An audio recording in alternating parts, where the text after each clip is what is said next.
श्री शिवमहापुराण श्री शिवपुराण महात्म्य अध्याय 5 बिंदुक ब्राह्मणाची पिशाच्य योनीतून मुक्तता.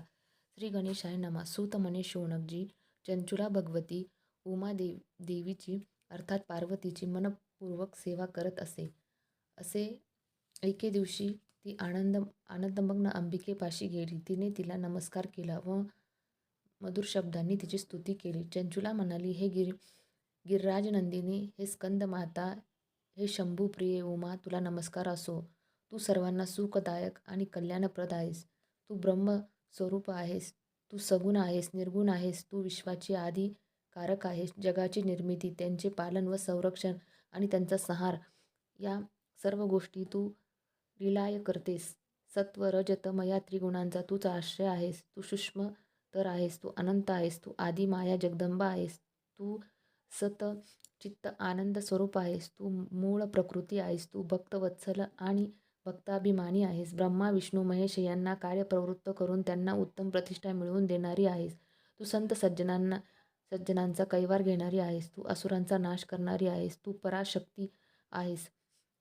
तुझी कीर्ती आणि कर्तृत्व आगाध आहे, म्हणून देव ऋषी मानव आदी सर्वजण तुझी आराधना करतात. पार्वतीची स्तुती करताना चंचुलाचे अंतःकरण भरून आले. तिच्या डोळ्यातून प्रेमाश्रू वाहू लागले. मग ती विनम्रतेने शांत उभी राहिली.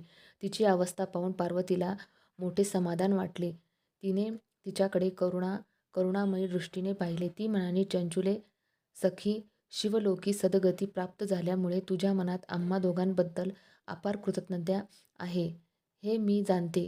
तू माझी अत्यंत आदराने स्तुती केलीस, त्यामुळे मी प्रसन्न आहे. मी तुला काय वरदान देऊ? चंचुला म्हणाली, हे गिरिराजकुमारी, तू पतितांचा उद्धार करणारी आहेस. माझे पती बिंदुक हे ब्राह्मण असूनही वेद विहित आचरण करीत नसत. ते व्यभिचारी आणि सदैव पापचरण करणारे होते. एका शूद्र जातीच्या वेश्येवर ते फारच आसक्त होते. तिच्याच सहवासात रमायचे. ते माझ्या आधी मरण पावले होते. आयुष्यभर दुष्कर्मे केल्यामुळे त्यांना कोणती गती प्राप्त झाली असेल, असा मी नेहमीच विचार करते. हे जगज्जननी, तू सर्व साक्षी आणि सर्वज्ञ आहेस. माझे पती आत्ता कोणत्या अवस्थेत आणि कोठे आहेस ते सांगण्याची कृपा कर. तू असा काहीतरी उपाय कर, ज्यायोगे त्यांचा उद्धार होऊन ते येथे येतील आणि त्यांची व माझी पुनर्भेट होईल.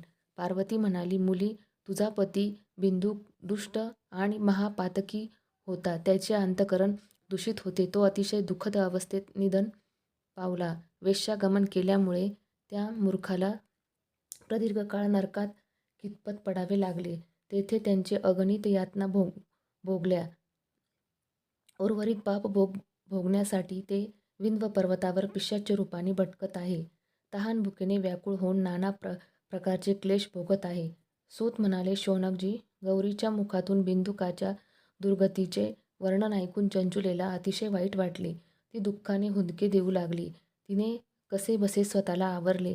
मग पार्वतीला हात जोडले व म्हणाली, हे माहेश्वरी, पतीचा सद्य वृत्तांत जाणून माझे मन आक्रोश करीत आहे. मी फार व्यथित झाले आहे. हे महादेवी, मी तुला शरण आहे. मी तुला शरण आली आहेस. तू माझ्यावर कृपा कर. कुत्सित बुद्धी असलेल्या माझ्या दुष्ट पतीला त्वरित सद्गती मिळेल अशी काहीतरी योजना कर. मी तुझी सदैव ऋणी राहील. पार्वती म्हणाली, चंचुले, शिवपुराणाचे महात्म्य किती थोर आहे याचा प्रत्यक्ष अनुभव घेतलेला आहेस. तुझ्या पतीने यातील पुण्यपावन कथा श्रवण केल्या तर त्यांच्या जन्मोजन्मीचे पातकाचे निरसन होऊन त्याला उत्तम गती प्राप्त होईल. गौरीच्या मुखातून प्रकटलेली ती अमृतमयी आशीर्वचने होती. तिच्या बोलण्याने चंचुलेचा शोक दूर झाला. अंतःकरण शांत झाले. तिने भगवतीला हात जोडले व म्हणाली, माते, तू माझ्या पतीच्या उद्धारासाठी सर्वश्रेष्ठ उपाय सांगितला आहेस. आता तूच त्याला शिवपुराण ऐकवण्याची व्यवस्था कर, अशी माझी प्रार्थना आहे. चंचुलाच्या विनंतीला मान देऊन पार्वतीने शिवलीलेचे गुणगान करणाऱ्या गंधर्वराज तुंबरूला त्वरित पाचारण केले. ती त्यांना म्हणाली, वत्सा, तू भगवान शंकराचा भक्त आहेस. तुझे माझ्यावरही तितकेच प्रेम आहे. तू माझे मनोगत जाणतोस. माझी कार्यसिद्धी करण्यासाठी नेहमीच तत्पर असतो. तुझे कल्याण असो. आता मी काय सांगते ते लक्षपूर्वक ऐक. ही माझी सखी चंचुला आहे. तू हिच्या समवेत विंध्य पर्वतावर जा. तेथे एका भयंकर पिशाचाचा संचार आहे. त्याचे पूर्वजन्मीचे नाव बिंदू. तो ब्राह्मण या चंचुलाचा पती होता. कुसंगतीने तो पथभ्रष्ट झाला. क्रोधाने त्याची बुद्धीही फिरली. तो विवेकहीन झाला. त्याला आपल्या कर्तव्याचा विसर पडला. त्याने स्नान संध्या नित्यकर्मे टाकली. दुर्जनांशी मैत्री करून तो सज्जनांचा द्वेष करू लागला. अभक्ष्य भक्षण करणे, दूषित वस्तूंचे दान घेणे, शस्त्रे बाळगून हिंसा करणे, लोकांना त्रास देणे, त्यांच्या घरांना आगी लावणे, वैश्यगमन करणे ही त्याची स्वाभाविक कर्मे झाली. पुढे त्या दुष्टाने स्वपत्नीचा त्याग करून एका शूद्र जातीतल्या वेश्येशी विवाह केला. अशा प्रकारे तो मरेपर्यंत दुराचारच करत राहिला. मृत्यूनंतर यमदूतांनी त्या दुरात्म्याला यमलोकी नेले. कुंभीपाक रौरवादी नरकात घालून त्यांचा अनन्वित छळ केला.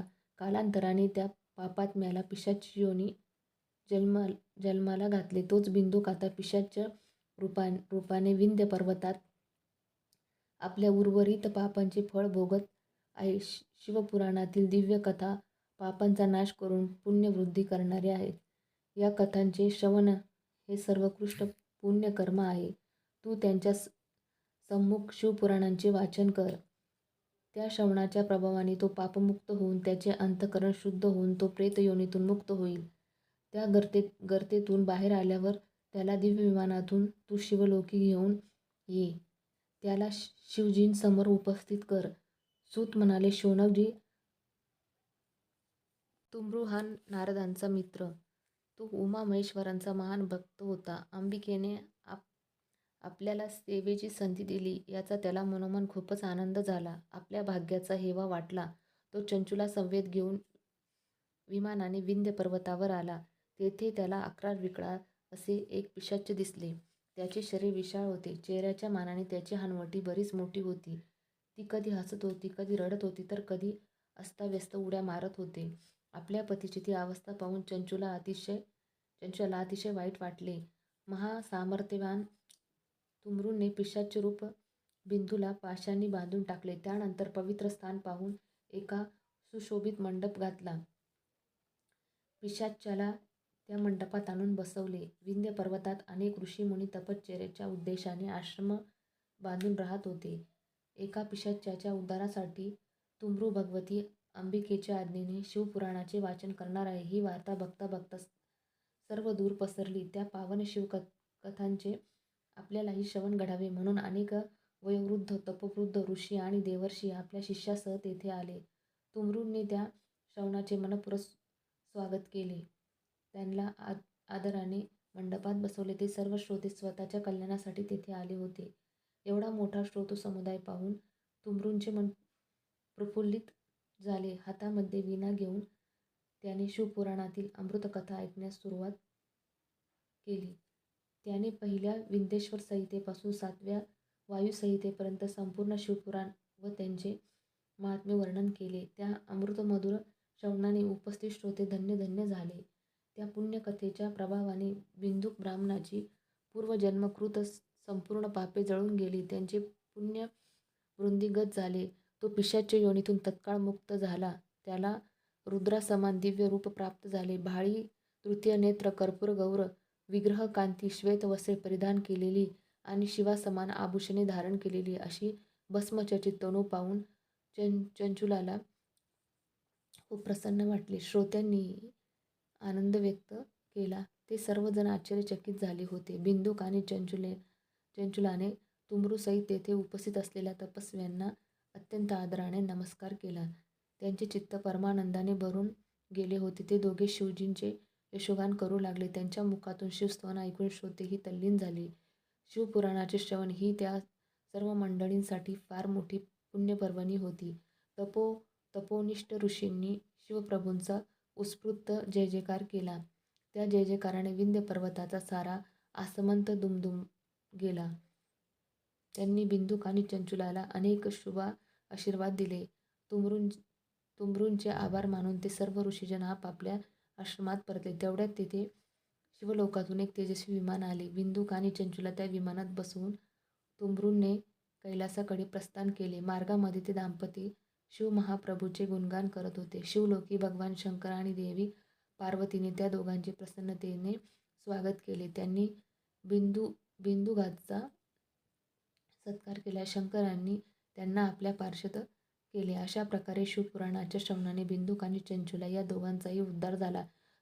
पार्वतीचे सानिध्य प्राप्त होऊन ते दोघे सनातन शिवधामी अखंड वास्तव्य करू लागले. अध्याय 5 समाप्त. श्री शिवाय नमस्तुभ्यं.